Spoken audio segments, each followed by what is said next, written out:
Hi there. Been out for ages and not really found very much. It's quite windy, I hope you can hear me. The mic is just behind this lapel, so the wind should be shielding it, hopefully.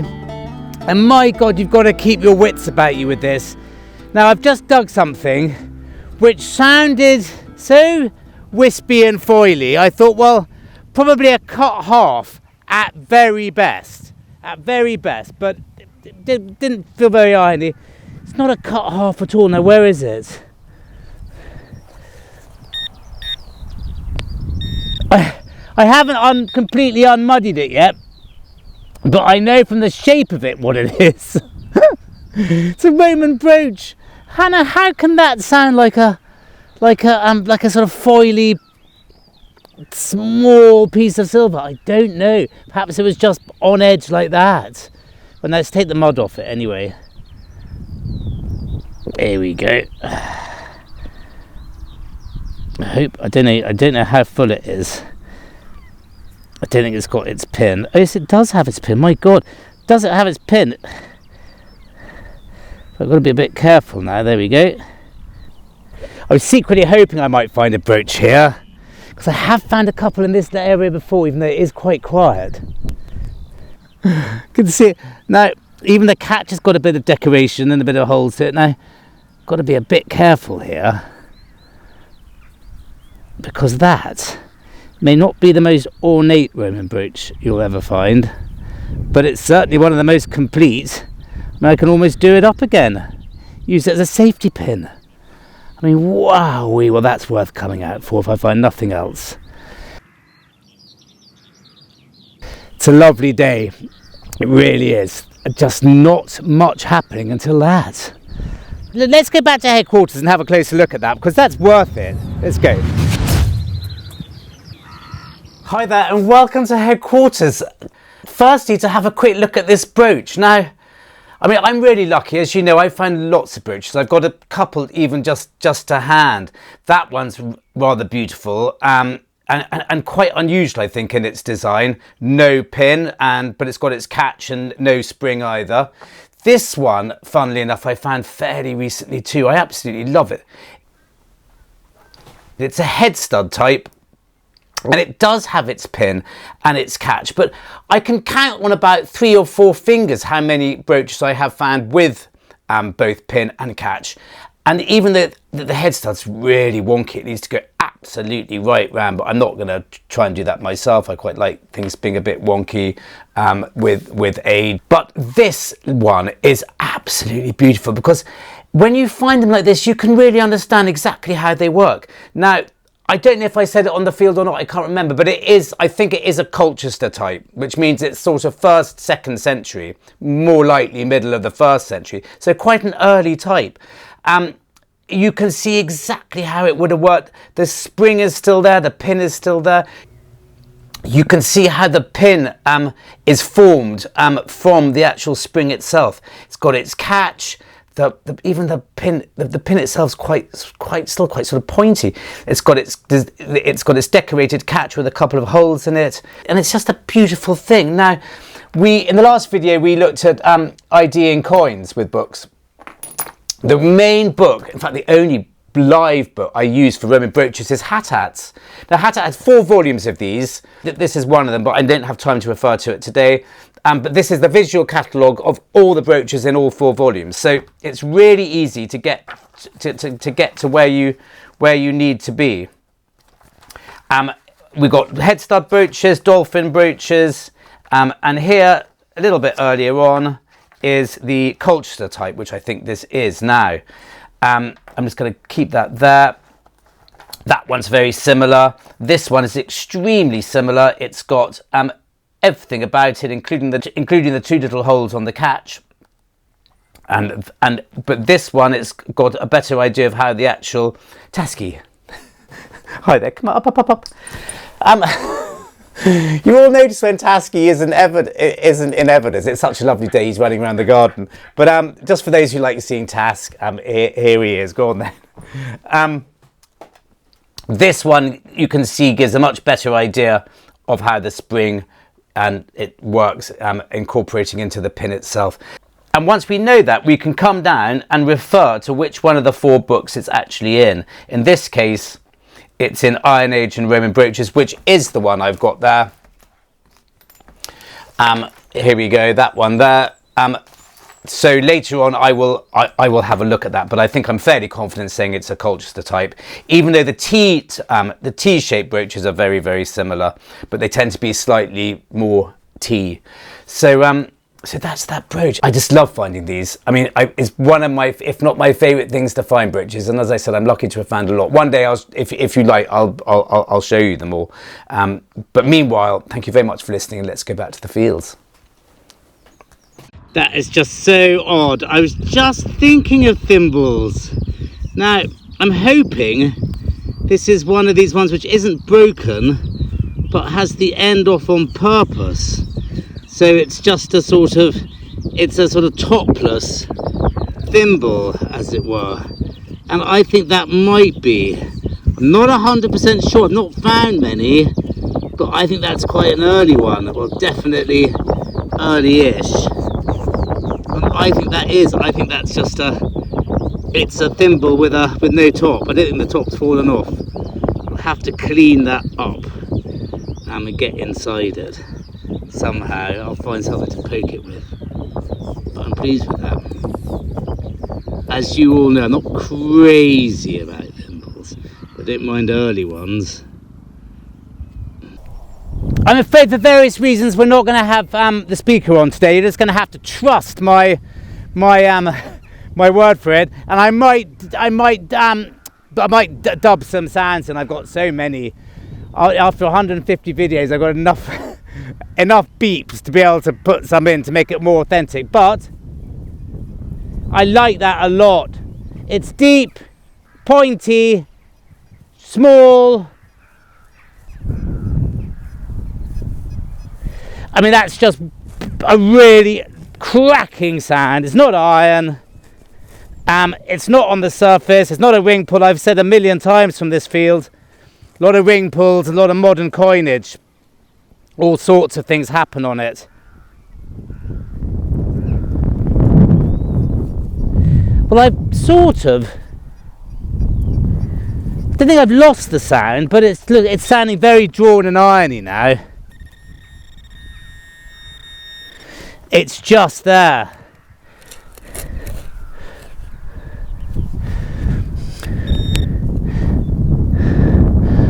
Well, that's worth digging. Don't know what it is, but it's a heart-shaped something or other, which looks old. I've seen this before. It's not another dagger guard, is it? It would have obviously have continued on that side to continue the heart. It's obviously broken, so it would have been. I mean, it's broken all over the place. It's not a buckle, but that looks like it's got a lot of age to it, and God knows what it is. Fabulous. Wow, 2 really lovely things. I've moved to not a busier section, but I was in a very quiet section, just minding my own business, where I did find, actually, among other things of not great interest, a bit of pot, big bit of pot. But these are 2 definite worked flints, 100%, from a very flinty area where I can see flint coming through from the surface where badgers and animals have scratched away. It's not because it's been dug. So those, I'm not sure about that one, but I can't think what else it would be. But that one definitely, you can see that would have been the core, and they've napped lithics off it to produce that.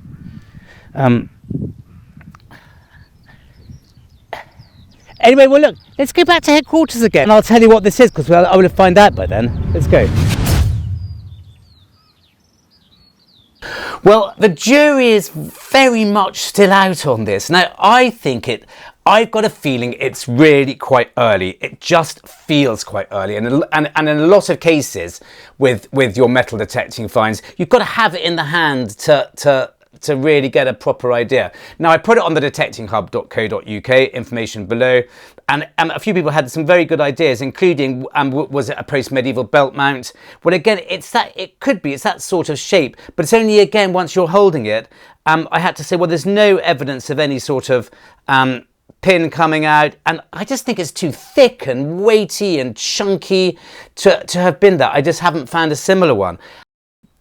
And Easy Life put up a similar a belt mounty type thing, post-medieval typey thing, but it's not pressed. It's just, it's not one of those. I'm almost convinced of it. Someone also mentioned that, could it be Roman? Now, I am the first to say that something is not Roman because you found it in the Roman field. It's just not. You've got a bit of more of a possibility of it being Roman if you find it in a very Roman area. But I am finding very interesting Roman bits in that particular section. So I'm not saying it's Roman. It's just got a feeling to me like it might be slightly earlier. But if you know what that is, please let me know. I'm really keen, because I don't think we're going to get to the bottom of that soon. And then this thimble. Now, I'm not crazy about thimbles. You know I'm not crazy about thimbles. I mean, the modern ones I almost just throw into the bushes. But this has got something about it. And again, I put it on the detecting hub because I wasn't sure if it's a normal thimble with the top lopped off, or whether it's meant to be one of these ring thimbles. Now, I think it's the latter, and I looked up on the Portable Antiquities Scheme Thimble Guide, and there's a very good section here about them, and they say that the finger ones, the common use of ring type thimbles, may predate the use of the domed ones, so they could be as early as mid 13th century. Now, when I look at this one, all the dimples and all the whatever you call them are very crudely done. I mean, it's almost just, I mean, that is not a machine-made thimble. They're just punched very sort of oddly, you know, very intermittently all around. And the other thing is that if it was a top coming off a normal thimble, would it have a banded sort of waist on each end? I don't know. Amadeus pointed out that it likely to be a ring one because of the fact that it's what do you call it? It's overlapping. It doesn't actually fuse together. Now, I'm not sure if it's overlapping because it's broken, because it does look a little bit broken to me. But then there are several on here that look very, very similar. It might be just that the edge has been sort of napped away slightly and it's not broken at all. It just, the edges of the overlapping sections have just come into a bit of wear.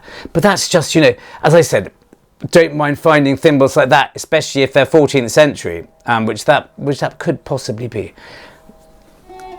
And yeah, thank you very much for listening to that as well, and let's go back to the fields.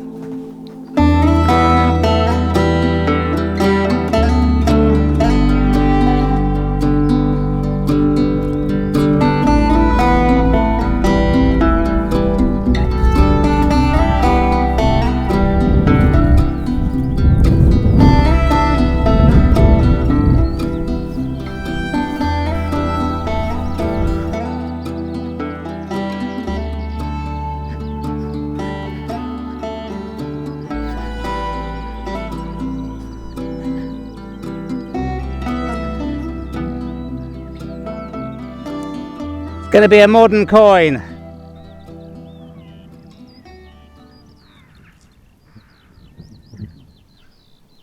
Or a cartridge.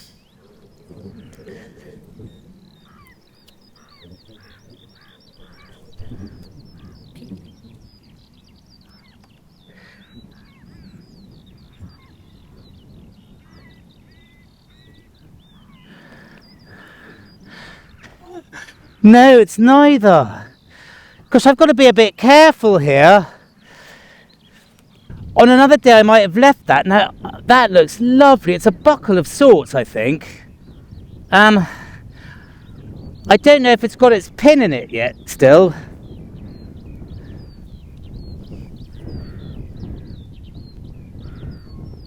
No, but you could see where it would have gone, just there.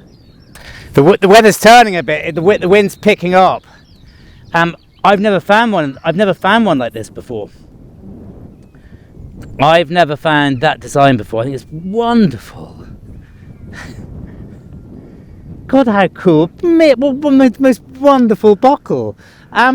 We won't go back to HQ now, just we've already done it twice, but we will we'll have a look at it, closer look at it when we do go back there. I love that.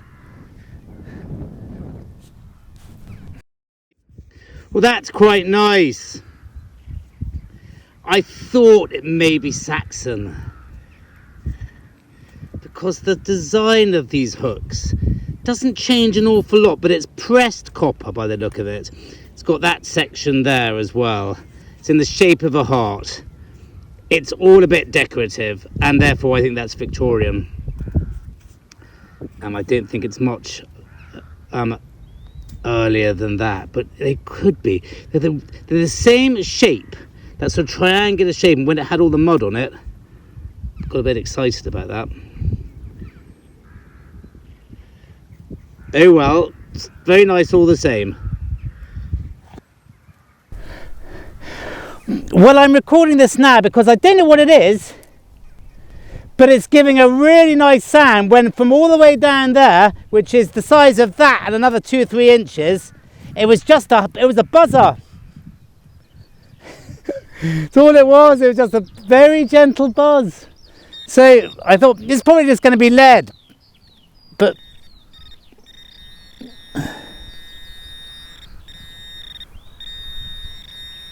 yeah, rats. No, well, do you know what? It's lead, but I think it might have something on it. Gosh. Yeah, I'm sure that's something. I'm sure that's not just a is it a fish? I don't think that's just a lead blob. We all see things in lead blobs, don't we? Let's face it.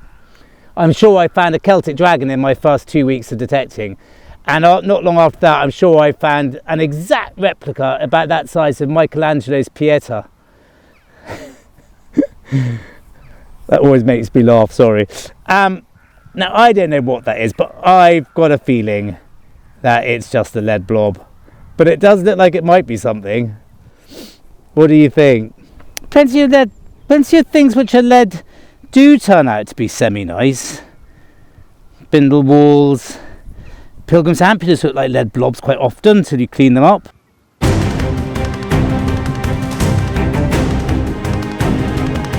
Not really breaking news, but I would like to say a very belated happy birthday to Amy. Amy is the sister of a West Country lady detectorist, a very proficient West Country lady detectorist who also has her own YouTube channel. You probably follow her already, but if you don't, her name is Miss Detectorist UK, and she makes really interesting videos which are very much not the run of your normal metal detecting video. They are a breath of fresh air, quite honestly, and if you don't know her, I'll leave a link to her below. And go and have a look at her stuff because it's really good. Anyway, Amy is her sister, and when Amy's not watching her sister's videos, she's sometimes watching these ones. So Amy, happy birthday for a few weeks ago, and I hope it was a good one and that you're all well. Oh. Anyway, this buckle, now I've never ever seen anything like it. Again, it's quite sort of crudely made, which makes me think it could be quite early.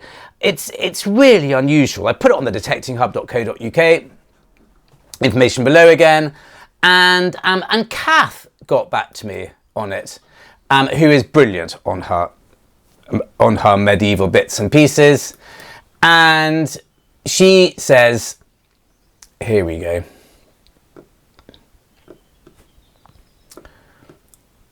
And she pointed me to this one here, and they reckon, which non-swanks is nothing like as good as my one, but very, very similar. I mean, it's pretty much the same sort of thing, but this one's in particularly beautiful condition. It's got a lovely patina, it's really smooth, and they reckon 1350 to 1450. So that's a really unusual buckle. So it's a really unusual buckle. It's a really lovely find. So my God, I mean, what a day. I mean, some really interesting things came up that day. I mean, it's funny, isn't it? They don't have to be the most spectacular, blingy,